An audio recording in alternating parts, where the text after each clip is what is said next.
Bismillahirrahmanirrahim. Assalamualaikum warahmatullahi wabarakatuh. Alhamdulillah, alhamdulillahil-qawi sultan al-wadih burhan al-maksud fil wujud karam wa ihsan. Allahumma salli wa sallim ala sayyidina Muhammadin miftah babi rahmatillah adil ma fi alamillah salatan wa salaman daimain bi dawami barakillah wa ala alihi wa sahbihi. Allahumma salli wa sallim ala sayyidina Muhammadin nawal kasari wa madalika jari wa jama'ani fi kulli aqwali wa ala alihi wa sahbihi. Amma ba'd, alhamdulillah. Hadirin mukarramin, para asatidz, para semua masyarakat, khusus segenap jajaran pengurus DKI Masjid Al-Battaqin, Bapak RT dan Al-Habib Jami al-Hadirin wal Hadirat yang insyaallah dirahmati oleh Allah Subhanahu wa taala. Alhamdulillah. Segala puji bagi Allah yang alhamdulillah atas nikmatnya, karunia-Nya hingga kita masih dipercaya, dikasih waktu, dikasih panjang umur, dan alhamdulillah di dalam panjang umur yang Allah berikan masih kita patut untuk taat kepada Allah Subhanahu wa taala hingga pada subuh di waktu yang berkah, waktu yang baik ini kita bisa berkumpul di tempat yang baik, di Masjid Al-Battaqin, masjid yang mana Al-Battaqin orang-orang yang bertakwa. Mudah-mudahan kita semua dijadikan orang-orang yang bertakwa kepada Allah Subhanahu wa taala. Amin ya rabbal alamin. Alhamdulillah, gak kerasa kita telah memasuki bulan yang mulia, bulan Muharram.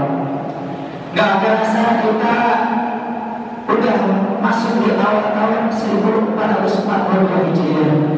Orang kalau udah masuk di bulan Muharram pasti dia akan mengenal sejarah kisahnya Nabi yang mulia, kisah sejarah Nabi yang paling mulia, yang beliau hijrah dari satu kota mulia menuju kota yang mulia. Kenapa? Karena perintah Allah yang mulia, dengan sahabat yang mulia, dan semua yang berjalanin semata-mata ingin mendapat kemuliaan Allah Subhanahu wa taala. Gak lepas daripada itu. Makanya alhamdulillah kita masuk di bulan Muharram ini kita teringat dengan kisah hijrahnya baginda Nabi besar Muhammad sallallahu alaihi wasallam, yang mana kisah hijrah ini bukan pindah dari kontrakan ke kontrakan yang lain, bukan dari satu rumah ke rumah yang lain, bukan dari satu kota, bukan cuma sekedar dari satu tempat ke tempat yang lain. Melainkan di sini banyak perjuangan, banyak sisa bahkan nyawa yang baginda Nabi Muhammad SAW menjadi taruhannya. Kita lihat Nabi ketika diperintahkan hijrah, beliau gak bawa apa-apa, gak bawa senjata, gak bawa pedang, gak bawa yang lain. Bahkan beliau gak bawa pasukannya, beliau cuma sendiri dan ditemani oleh sahabatnya yang setia, Sayyidina Abu Bakar As-Siddiq radhiyallahu anhu. Barang-barang kita mengkaji sedikit kisah hijrah ini, mudah-mudahan bermanfaat buat kita. Kita minta Allah mudah-mudahan Allah permudah, dan sehingga ketika kita keluar dari majlis ini bisa mengambil manfaat yang ada untuk mendekatkan diri kepada Allah Subhanahu wa taala. Amin ya rabbal alamin. Sebelumnya kita berselawat, mudah-mudahan di kumpulan yang berselawat ini kita dapat keberkahan dari Allah Subhanahu wa taala. Ya Rasulullah salamun alaihi wa rabbul asyani wa darji ya Rasulullah salamun alaihi ya Rabbi ya kullu baitin anta sakinun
karena beliau diperintah hijrah melainkan untuk sabar.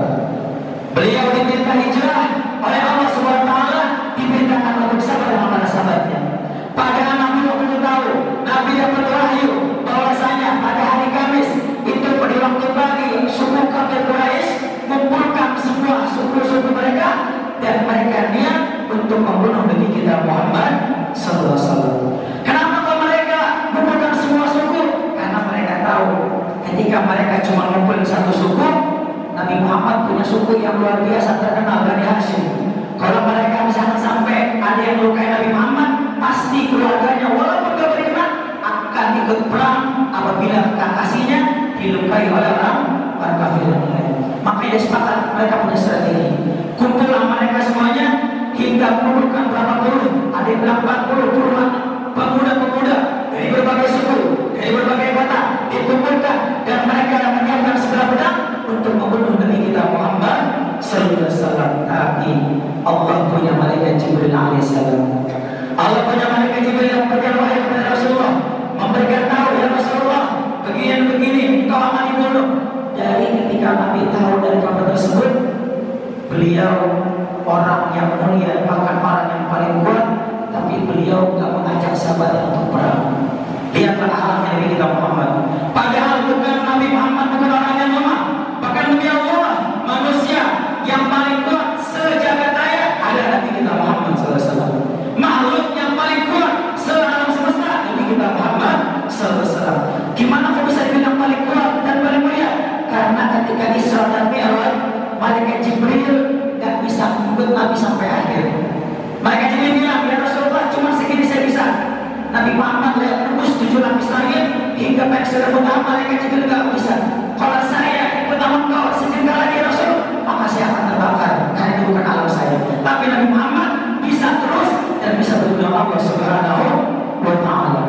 Nabi Muhammad yang paling mulia, tapi beliau enggak menyuruhkan kepada sahabat untuk perang. Enggak, kenapa? Karena beliau diperintah untuk sabar dan diperintah untuk membawa kedamaian. Makanya Islam terkenal di Nus Salam, agama yang selamat, agama yang membawa kedamaian. Bismillah kita bisa mengenal Islam dari apa? Dari akhlaknya Nabi kita Muhammad SAW. Punya power, punya kekuatan, tapi nggak dipakai, melainkan itu semuanya dipaksa oleh Allah untuk sabar, sahabat untuk sabar. Gimana nggak Bilal bin Rabah ditimpahi batu begitu besar agar keluar dari agamanya. Ammar bin Yasir sama disiksa, hampir mau dibunuh mereka, bahkan banyak keluarga mereka dibunuh. Tapi Rasul bilang, sabran ala Yasir fa inna mau'idakum jannah. Sabar wahai keluarga Ammar bin Yasir, karena janji Allah tempat kalian bagi yang sabar adalah surganya Allah Subhanahu wa taala. Pertama, kita bisa ambil kesimpulan perdamaian yang Nabi pengenin. Nabi hijrah ke kotanya pengen nyari selamat, pengen nyari gimana Islam menyebar tanpa ada pertikaian, tanpa ada perburuan, tanpa ada perpecahan daripada kaumnya beliau sallallahu alaihi wasallam. Yang selanjutnya, beliau kalau pengen dibunuh, beliau juga punya strategi. Apa strateginya? Beliau ajak sahabatnya Sayyidina Ali bin Abi Thalib untuk menggantikan beliau tidur di tempat. Sayyidina Ali tahu kalau gantiin Nabi ini pasti nyawa taruhannya. Tapi itulah orang dulu, itulah sahabat yang punya kecintaan yang luar biasa. Ketika ya Ali bin Abi Thalib tidur di sini, gantikan saya pakai selimut ini. Saya pengen hijrah, saya pengen berangkat dengan sama Bapak sendiri. Apa kata Sayyidina Ali? Sami'na wa ata'na ya Rasul. Kami dengar dan kami laksanakan. Makanya mereka jadi orang sukses karena mereka tunduk dan patuh pada ulama. Karena kalau kita gimana nih dikasih roh ulama, kita diperintah ulama, sami'na wa mikirna dulu gitu. Ya kan?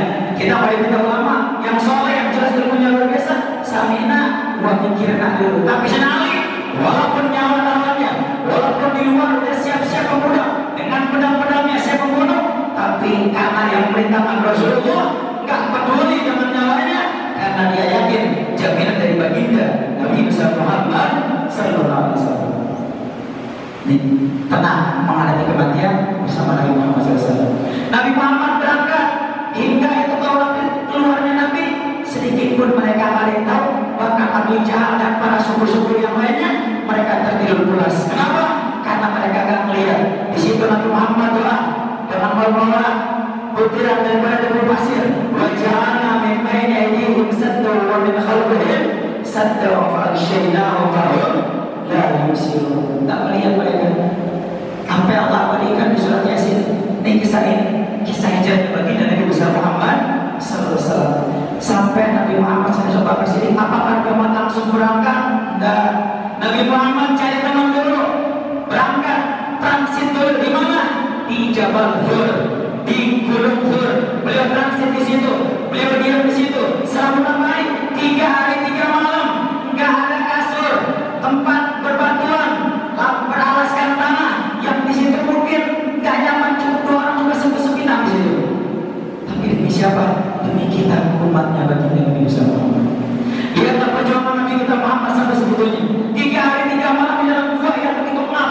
Sampai sebelum masuk kata Sayyidina Abu Bakar Siddiq radhiyallahu anhu, ya Rasul tak dulu, jangan kau masuk dulu. Bentar, saya mau cek dulu ya Rasul, apakah aman di dalam? Apakah ada binatang? Biar semuanya aman ya Rasulullah. Sayyidina Abu Bakar masuk, diperiksa semuanya, dibersihin semuanya, takut ada binatang yang menyakiti Nabi Muhammad sallallahu alaihi wasallam. Hingga ada bolong-bolongan baju itu dirobek, Sayyidina Abu Bakar Siddiq langsung disampulin tuh, ditempelin, ditutupin bolong-bolongan apa? Takut ada binatang yang menyakiti Nabi Muhammad sallallahu alaihi wasallam. Perjuangan yang luar biasa. Hingga ayat Nabi Muhammad telah pada waktu itu, Nabi Muhammad telah saat ilahnya beliau tidur di pangkuan Sayyidina Abu Bakar Siddiq. Keindahan yang luar biasa. Menantu tidur di atas pangkuan menantu bapak. Kekasih tidur di atas makam kekasih sallallahu alaihi wasallam. Makanya Sayyidina Abu Bakar Siddiq, sahabat yang paling cinta sama Nabi, melebihi hartanya Sayyidina Abu Bakar Siddiq. Bahkan Sayyidina Abu Bakar Siddiq dulu orang yang kaya, tapi hartanya habis untuk membantu dakwahnya Nabi besar Muhammad sallallahu alaihi wasallam. Sayyidina Abu Bakar Siddiq orang yang mana gak kena nyawanya, hartanya, bahkan semuanya diberikan kepada baginda Nabi besar Muhammad sallallahu alaihi wasallam. Emang apa tujuannya? Emang siapa yang perintah kita cinta sama Rasulullah? Allah Subhanahu wa taala. Mana ayatnya? In kuntum tuhibbunallah fattabi'uni yuhibbukumullah wa yaghfir lakum dzunubakum. Allah yang memerintahkan kita untuk cinta kepada Nabi Muhammad dan mengikuti ajarannya Nabi kita Muhammad sallallahu alaihi wasallam. Setelah itu gimana? Gak lama kemudian ada tetesan air yang menyentuh wajah Nabi Muhammad. Dari mana? Ketika dilihat ternyata di wajahnya Sayyidina Abu Bakar Siddiq. Kenapa kau ya Abu Bakar Siddiq? Kenapa? Apakah kau sedih dengan perjalanan kita? Apakah kau menyesal dengan perjalanan kita? Apakah kau kecewa dengan perjalanan yang mana nyawa taruhan kita? La ya Rasulullah. Enggak ya Rasulullah, bukan karena itu. Tapi karena apa? Tapi karena saya dari tadi kaki saya dipatok ular demi ular ya Rasulullah. Ternyata ada berulang nggak bisa disambut, nggak bisa ditutupin, tapi ditutupin dengan kakinya Abu Bakar Siddiq sampai beliau kesakitan, sampai beliau dipatahin, tapi tahan kenapa? Karena takut membangun kekasihnya Nabi kita Muhammad sallallahu alaihi wasallam. Lihat kecintaan yang biasa. Hingga akhirnya Siddiq Bakar nggak ada obat waktu itu, didoain sama Nabi dengan alir beliau, dioleskan air beliau dengan doa beliau. Apa kata Abu Bakar? Sungguh ketika Nabi Muhammad mendoakan saya yang tadinya saya sakit karena bisa ular, seketika tidak sakit berkat doanya dan airnya Nabi besar Muhammad sallallahu alaihi wasallam. Nabi yang paling mulia bagi kita Muhammad. Apa? Di situ ketakutan. Sayyidina Abu Bakar Siddiq takut yang luar biasa. Padahal orang kafir Quraisy sudah di atas gunung. Udah di atas gunung yang mereka kalau bisa lihat di bawah itu kelihatan ada 2 orang. Tapi Allah melindungi mereka semuanya. Sehingga Sayyidina Abu Bakar Siddiq takut. Ya Rasulullah, di mana ini Rasulullah? Allah berikan di surat At-Taubah ayat 40. La tahzan innallaha ma'ana. Jangan sedih wahai kekasihku, sungguh Allah bersama kita. Apa hikmah dari kisah ini? Demi Allah, kemenangan daripada yang semuanya dapat hanyalah milik Allah, dan kemenangan hanyalah ada orang yang orang tersebut bersama Allah Subhanahu wa taala. Sallallahu alaihi Muhammad. Di sini kita mengambil kesimpulan, kadang-kadang kita kalau punya masalah nyarinya ke yang lain dulu. Kita kalau punya masalah nyarinya ke kanan, ke kiri, ke belakang, nyari ke yang lain. Manusia yang lain teman. Tapi ketika kita punya masalah, kita lupa. Makanya ketika pakai azan bilangnya apa?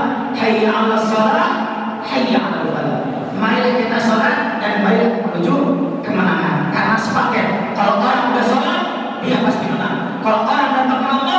Siapa sukses? Karena orang sukses bukan karena banyak harta, orang sukses bukan karena popularitas, orang sukses bukan karena tingginya jabatan, melainkan orang sukses adalah orang yang senantiasa bersama Allah Subhanahu wa Ta'ala. Sampai Allah berikan sekarang.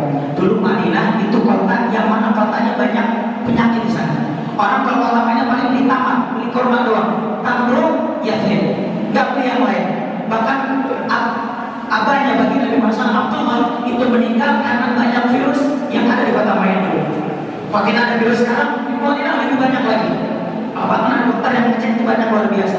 Tapi semenjak datangnya Nabi Muhammad SAW, kota itu menjadi kota yang paling mulia. Bahkan sampai sekarang jutaan orang, ribuan orang tiap harinya memenuhi kota Madinah Al-Munawwarah. Kenapa? Karena kota Mekah, Madinah, bahkan Jabal Tur didatangi karena pernah dipijaki oleh baginda Nabi besar Muhammad SAW.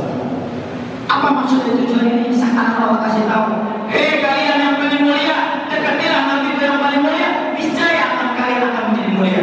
Bukankah Jabal Tur yang gunung yang dari batuan jadi mulia, didatangi banyak orang sekarang? Mekah, Madinah, kota yang paling banyak diziarahi oleh seluruh penjuru dunia. Kenapa? Karena di sana ada nama firasat baginda Nabi besar Muhammad Sallallahu Alaihi Wasallam. Disinilah kita bisa mengambil kesimpulan.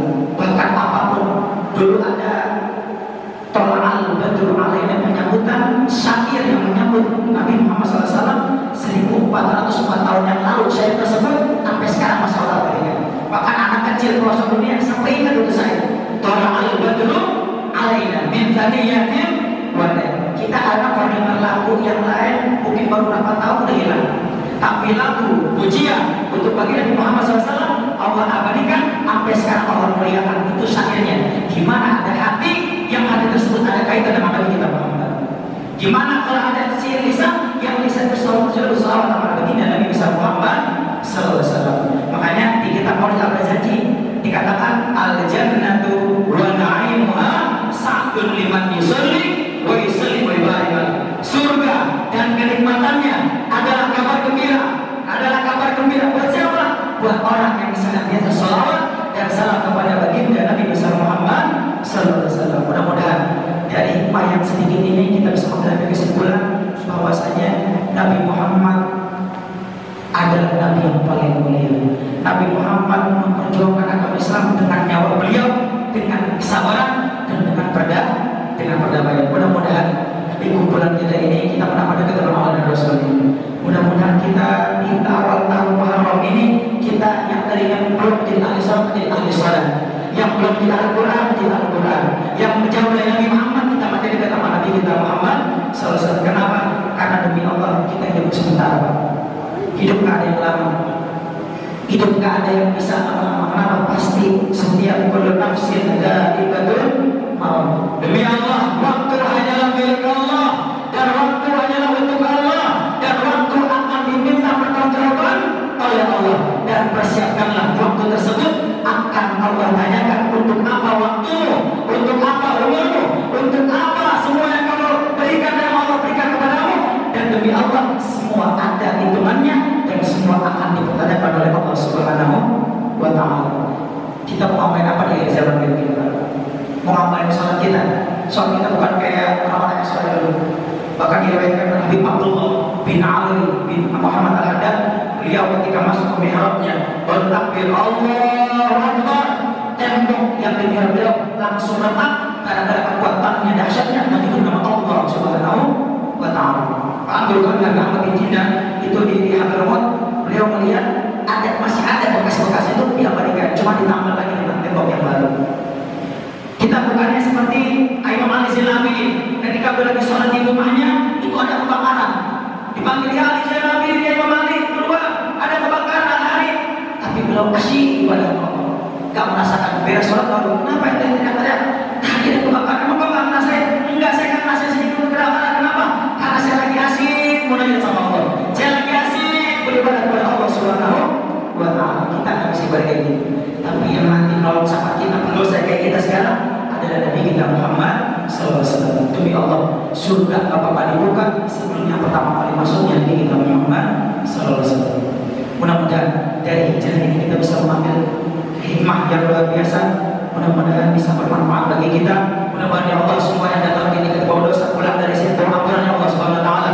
Mudah-mudahan di sini kita semua yang punya masalah dunia, masalah yang lain, mudah-mudahan berkahnya Nabi, berkah kita salat, berkah amal saleh kita lakukan pada hari ini pagi. Mudah-mudahan Allah mudahkan semua masalah kita, Allah mudahkan urusan kita, Allah kabul hajat dunia dan akhirat kita, Allah jadikan kita, istri kita, anak-anak kita menjadi anak-anak yang saleh-salehah, orang-orang yang taat kepada Allah, orang-orang yang taat kepada Rasulullah. Dan mudah-mudahan kita baru dengar kabar Mekah, Madinah, belum sempat ke sana, yang belum sempat, mudah-mudahan kita diberikan anugerah rezeki untuk ziarah ke Mekah Al-Mukarramah, ziarah ke Madinatul Munawwarah. Dan mudah-mudahan Allah tahun ini 1442 Hijriah kita semakin baik, kita semakin naik, kita semakin hijrah.